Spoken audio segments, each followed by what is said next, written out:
buka kembali Amsal pasal 17 pasal 16 ayat 7. Bunyinya begini: jikalau Tuhan berkenan kepada jalan seseorang,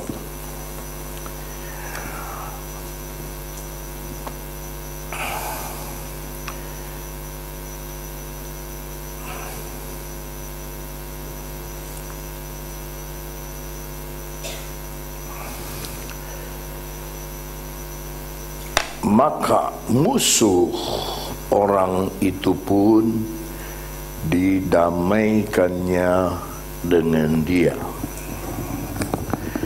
Kita melihat bahasa Inggrisnya. When a man's ways, jadi bukan satu jalan tapi banyak jalan. When a man's way please the Lord, He maketh even his enemies to be at peace with him. Kalau kita baca ini, nampaknya ini ditujukan untuk kita. Tetapi Alkitab selalu berdimensi dua, ya. Mata pisau itu bermata dua, pisau firman Allah itu. Jadi yang pertama kita akan lihat secara manusia, bahwa kalau seseorang langkahnya itu menyukakan hatinya Tuhan, maka Tuhan mendamaikan orang itu dengan musuh-musuhnya, gitu kira-kira. Tetapi kalau kita menyelidiki lebih dalam di dalam bahasa aslinya, dalam bahasa Ibrani dipakai kata is derek ratsah Yehova gam oyeb salam eth, ya. When a man's way, please the Lord, He makes even his enemies to be at peace with him. Mari kita mulai dengan kata peace, damai. Di dalam bahasa Ibrani ada dua kata damai. Yang pertama shalom. Dari kata shalom datang nama Salomo dan Absalom, dua anak Salomo, mengandung kata Shalom. Tetapi dalam ayat ini tidak dipakai kata shalom, tetapi dipakai kata shalom, yang artinya berteman. Jadi jikalau when a man's way please the Lord, he makes even his enemies to be at friend with him. Asalnya musuh jadi teman. Asalnya musuh jadi teman. Asalnya musuh jadi teman. Dah khotbah saya sore ini bicara tentang kuasa perdamaian. Apa saudara? Dulu saya anggap perdamaian itu satu perasaan. Hati damai, merasa damai, tetapi tidak ternyata, ya. Dulu kita mengira damai ada pada harta yang banyak, tetapi kita lihat dalam Lukas bagaimana orang kaya, the rich man have many richness, but he felt uncomfortable with his life. Yeah, even though he has a big business and enlarge his business in Luke chapter 12, and but Jesus said that he never have that peace. Maka Yesus itu waktu lahir dia disebut the Prince of Peace, Raja Damai. Ada haleluya. Nah, kita mau lihat sebagai contoh yang pertama mengenai bagaimana orang yang bermusuhan di dalam Alkitab tetapi akhirnya berdamai, didamaikan oleh Tuhan. Kita mulai dengan kitab Kejadian pasal 26 antara Raja Abimelek dengan Ishak, ya. Kejadian 26 kita membaca ayatnya yang ke-26. Datanglah Abimelek dari Gerar mendapatkannya, ini setelah Ishak diusir, ya, bersama-sama dengan Ahuzat sahabatnya dan Pikol kepala pasukannya. 27. Tetapi kata Ishak kepada mereka, mengapa kamu datang mendapatkan aku? Bukankah kamu benci kepadaku? Dan telah menyuruh aku keluar dari tanahmu. 28.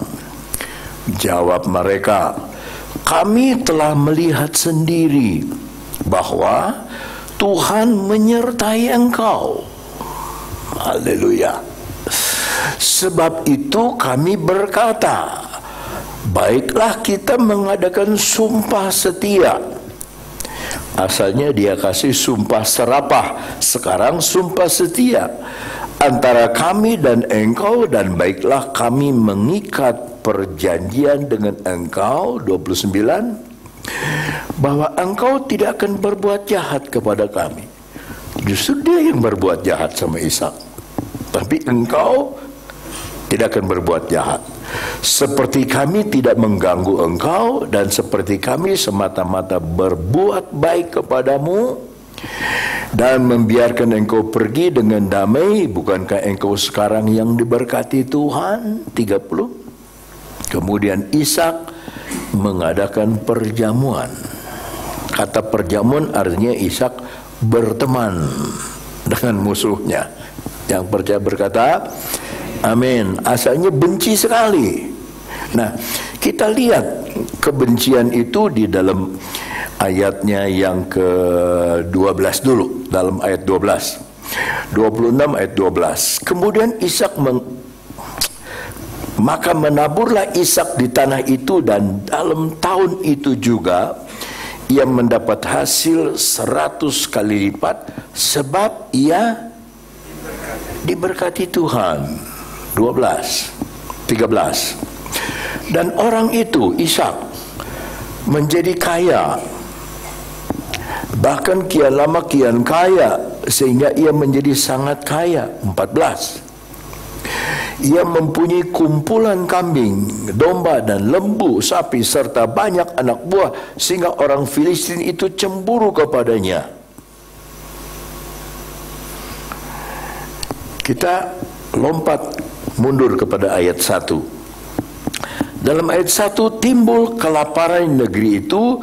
Ini bukan kelaparan yang pertama yang telah terjadi dalam zaman Abraham. Perhatikan.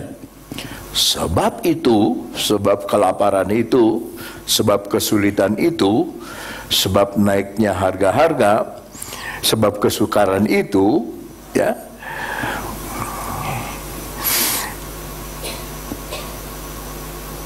yang telah terjadi dalam zaman Abraham. Sebab itu Ishak pergi ke Gerar kepada Abimelek, raja orang Filistin. Ininya jalan, kemanusiaannya jalan. Saya pakai istilah Jakarta, kemana ya gue cari pertolongan? Kemana gue minta tolong ini? Ya, biasa orang yang lagi susah dalam kelaparan mau cari raja dong,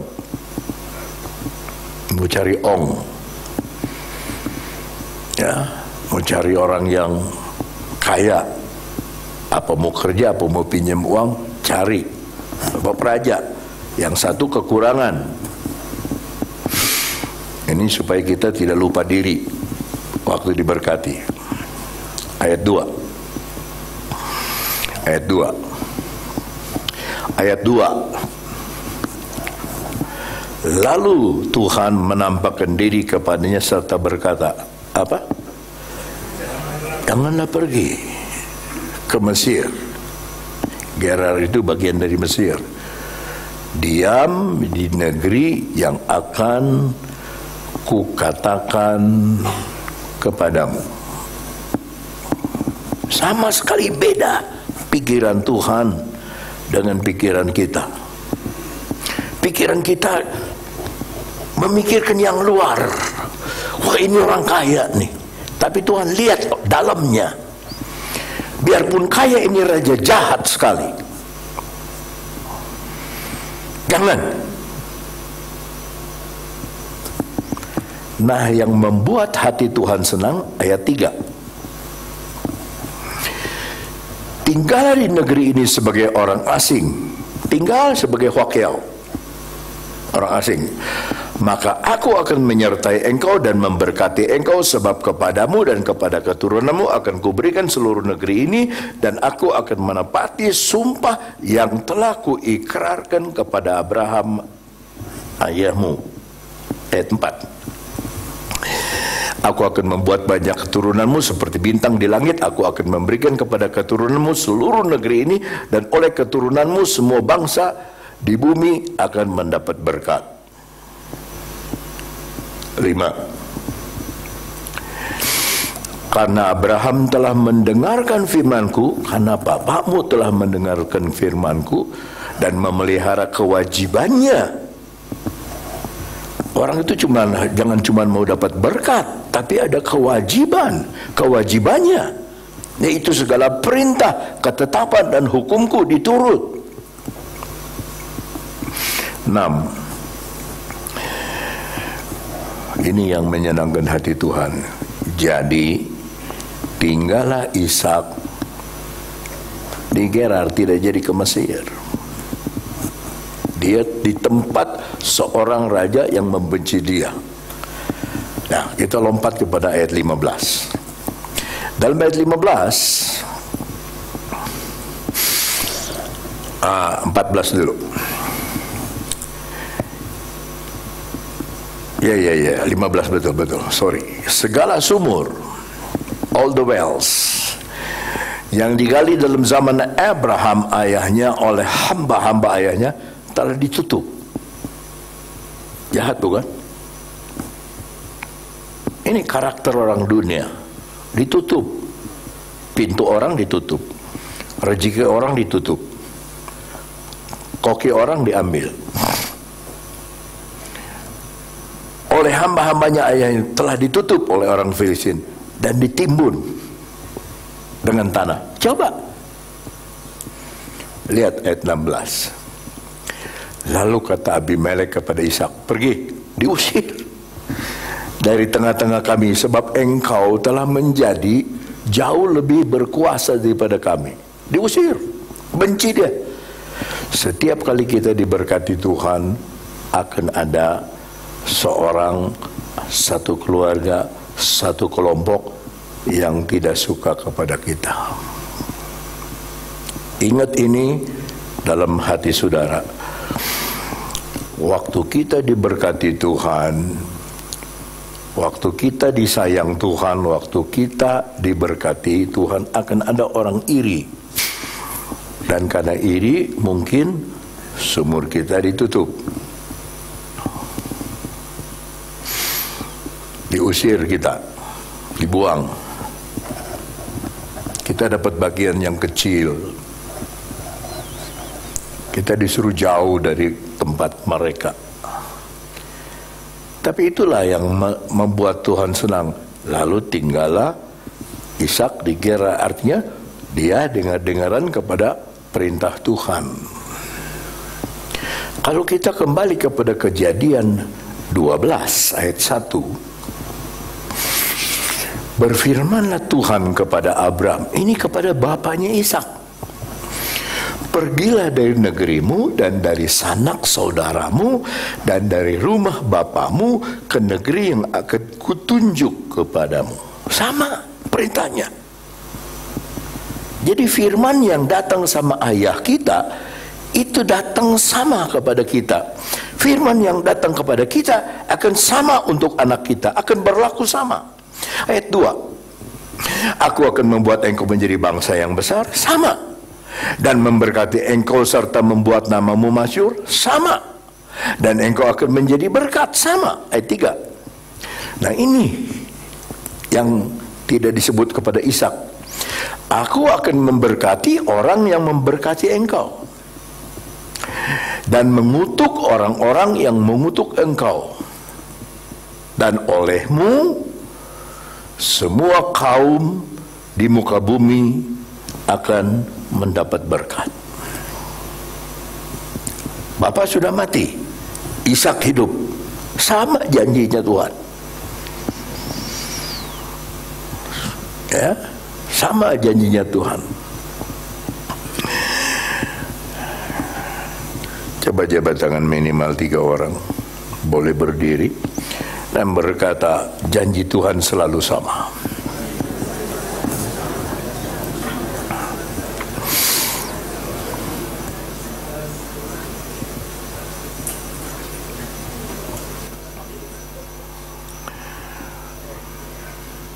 Asalnya musuh, tapi sekarang berteman. Asalnya diusir, sekarang berteman. Betul firman Allah. Ya. Yang kedua, kita ingat cerita Yakub dan Esau. Yakub dan Esau. Ya. Kejadian 33 ayat 1 sampai 7. Catat dan saudara baca di depan. Yakub pun melayangkan pandangannya, lalu dilihatnya lah Esau datang. Esau ini Yakub mau dibunuh karena dia yang mengambil hak kesulungan. Benci sekali Esau sama Yakub, padahal adiknya sendiri. Kalau tadi raja yang membenci, sekarang saudara sendiri. Lalu dilihatnya Esau datang dengan diiringi oleh 400 orang. Maka diserahkannyalah sebagian dari anak-anak itu kepada Lea dan sebagian kepada Rahel, serta kepada kedua budak perempuan itu. Kalau saya mau katakan, Yakub ini sudah dikurung. Udah dikurung, nggak bisa lari lagi. Berbulan-bulan dikejar-kejar, lari kita bertahun-tahun. Sekarang udah nggak bisa lari lagi. Udah dicegat di mana-mana. Dia tidak punya tentara, tapi satu hal, dia punya Tuhan. Saudara nggak punya backing, no problem, asal kita punya Tuhan. Ayat 2. Ia menempatkan budak-budak atau anak-anak perempuan itu beserta budak-budak, memang budak slave, perempuan itu beserta anak-anak mereka di muka, lalu beserta anak-anaknya di belakang mereka, dan Rahel beserta Yusuf di belakang sekali. 3. Dan ia sendiri berjalan di depan mereka, dan ia sujud ke tanah 7 kali, hingga ia sampai ke dekat kakaknya. Coba kita lihat bahasa Inggris khusus ayat 3. And he passed over before them. Jadi sudah di rombongan sudah diatur, tapi dia lewati mereka. He passed over them. Pertama saya pikir, kan pengecut bener ini Yakub ya. Kok anak kecil budak ditaruh di depan, makanan pedang dong. Tapi dia akhirnya passed over ke depan. Nah, passed over ini juga istilah yang sama dengan Paskah, Passover. Kelihatan saudara sendirian di depan laut Kulsum. Wah, tidak ada jalan keluar. Tapi ketika Tuhan pass over saudara, laut terbuka. Yeah. And bow himself to the ground 7 times until he came near to his brother. Dia tidak menyembah kepada kakaknya. Dia 7 kali sampai dekat kakaknya. Nyembah siapa? Dia nyembah Tuhan. Ayat 4. Tetapi Esau berlari mendapatkan dia. Yang satu jalan nyembah, jalan lagi nyembah lagi. Dia minta tolong sama Tuhan. Sebab malam sebelumnya dia ketemu Tuhan. Di dekapnya dia, dipeluk lehernya dan diciumnya dia.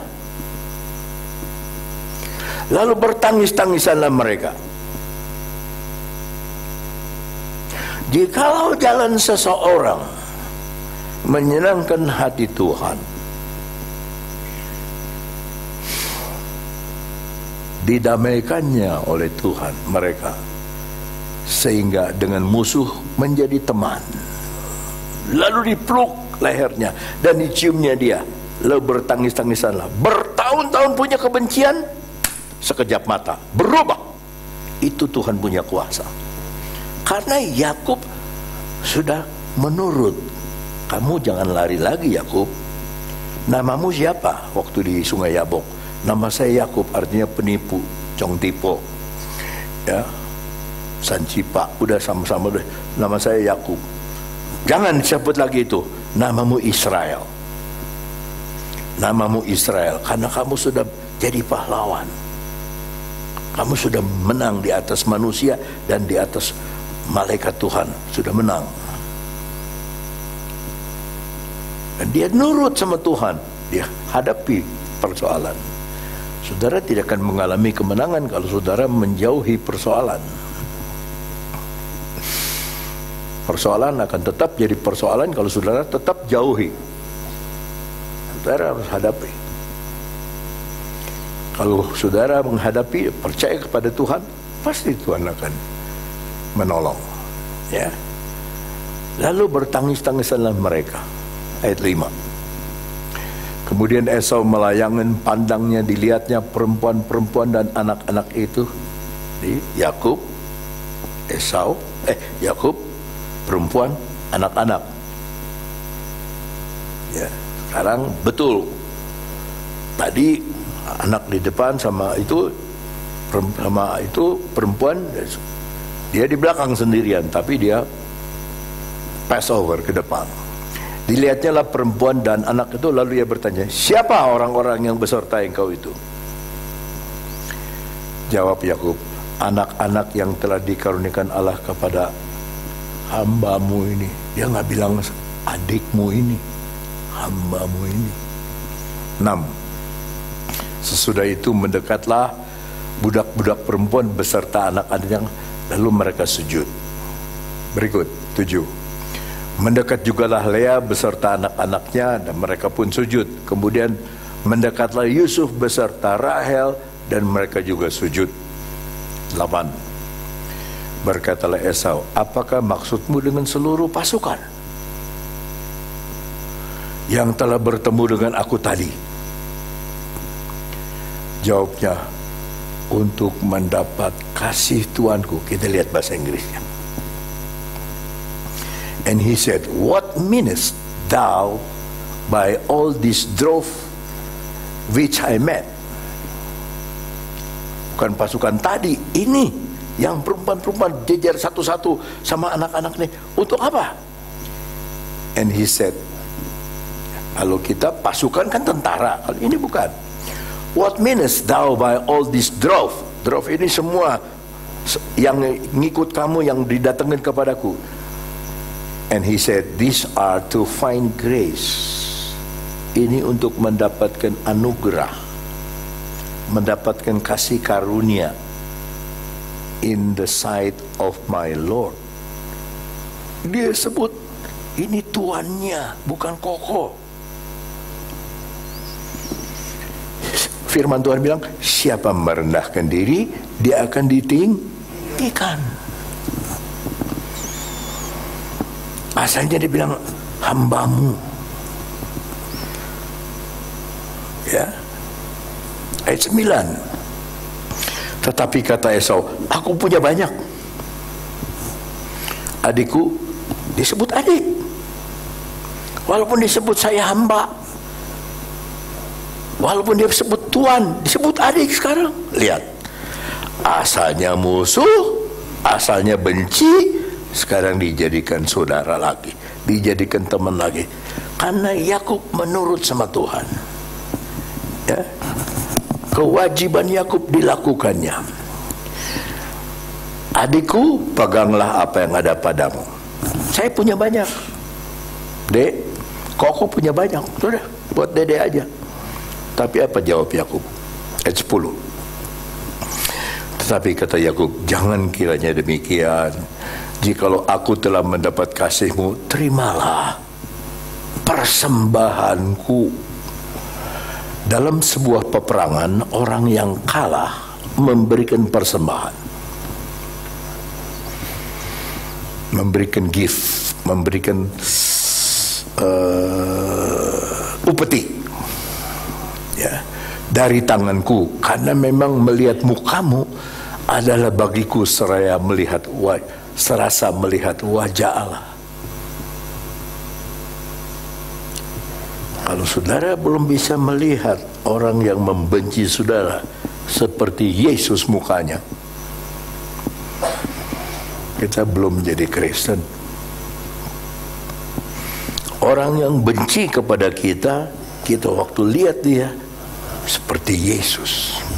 Aku serasa melihat wajah Allah, dan engkau pun berkenan menyambut aku. Saya teringat kepada Yudas sama Yesus.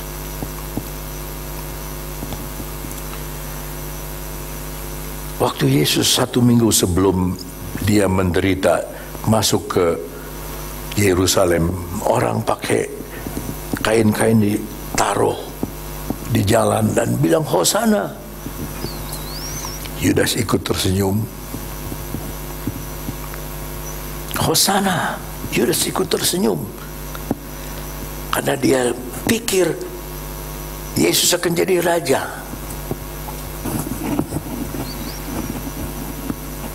Tapi ketika perjamuan makan, berubah seketika, dia jadi Yudas Iskariot yang dimasuki setan. Dia buka hati sama iblis. Jadi mungkin yang membenci kita, yang marah sama kita, sedang dipakai iblis. Tapi Yesus tidak pernah bilang, hei setan, tidak. Tapi dia bilang, sahabat, my friend, water penghiu. Karena Yesus tahu ini rencananya Tuhan. Belum tentu keluarga saya meninggal, saya bisa lihat. Belum tentu. Tadi malam jam 12 kurang seperempat, seorang hamba Tuhan baru 49 tahun, masih keluarga saya. Istri saya punya keluarga perempuan di Bandung, menikah sama ini hamba Tuhan. Dia ketua wilayah.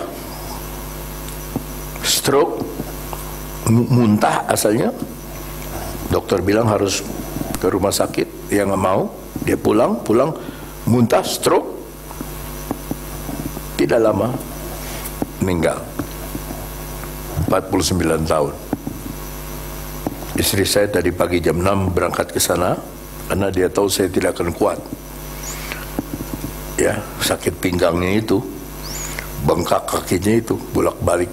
Ya, tapi banyak hamba Tuhan di sana sudah diatur beres. Dikubur hari Jumat, saya belum pulang, tidak bisa ketemu. Jadi kalau kita masih bisa bertemu, hargai pertemuan ini, hargai teman yang kita temui. Sebab kadang-kadang famili kita, keluarga kita meninggal, kita tidak bisa hadir.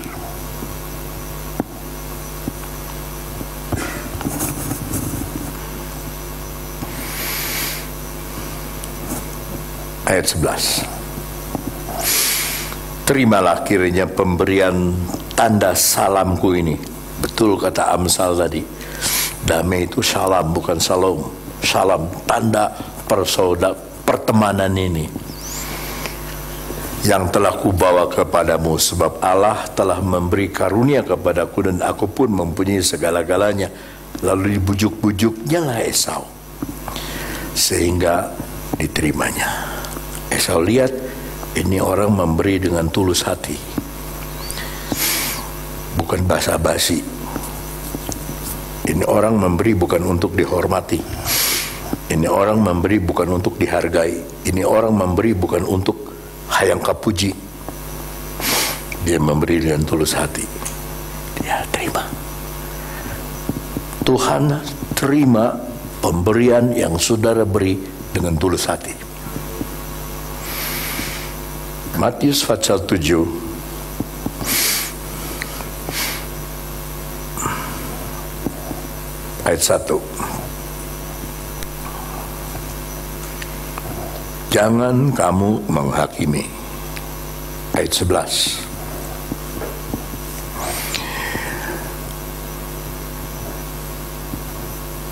Ayat 10 dulu. Aduh, salah lagi. Ayat 6 dah.